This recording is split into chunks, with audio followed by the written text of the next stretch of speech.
right, ladies and gentlemen, boys and girls, welcome back. It is Dave, the Real Music Observer, observing real music in real time for real people, just like you, just like me. All right, so I've been talking a little about Van Halen recently. I hinted around the other day that Eddie Trunk might know something about maybe a future Van Halen concert.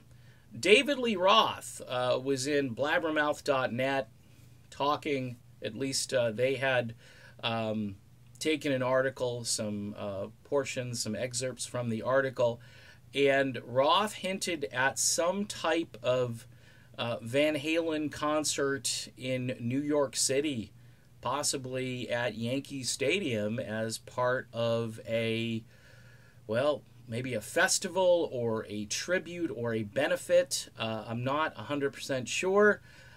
Dave was caught a few times attempting to spill the beans and then catching himself, typical Dave and typical leaking of information. He said something like, well, if I say any more, the information will be leaked. Well, that's the leak right there. So the fact that it will generate buzz and interest, and sounds like it's going to be maybe over the summer, and not sure if this will be just a one-off appearance, but he said something like, my band will be performing. All right, so Dave's taking ownership of Van Halen.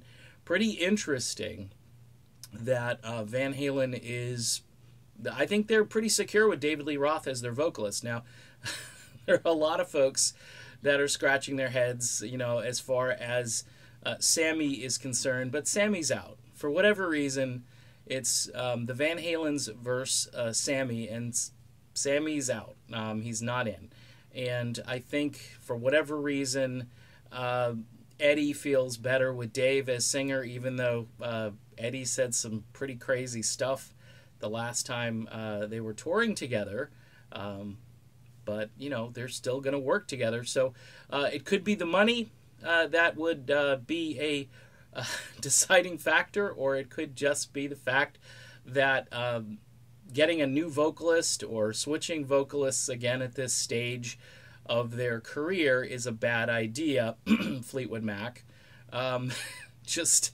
You know, you have to just stay the course, and the fans, you give the fans what they want, and you take a couple of years off and you build interest and excitement, and then eventually, you know, when you do return to the scene, people are going to want to see you. Can Dave still sing? You know, I don't know. He's never been that great of a live performer. I think if you get him in the studio, he can probably do a few things, and don't know if there's any new Van Halen music that would happen. At this stage, maybe they don't even have to do that. Maybe they just have to show up here and there, and hopefully they'll do a tour. We'll find out more as time goes on, but David Lee Roth hinting at a possible concert this or next summer in New York City. We'll keep you up to date if we find out more. See you soon.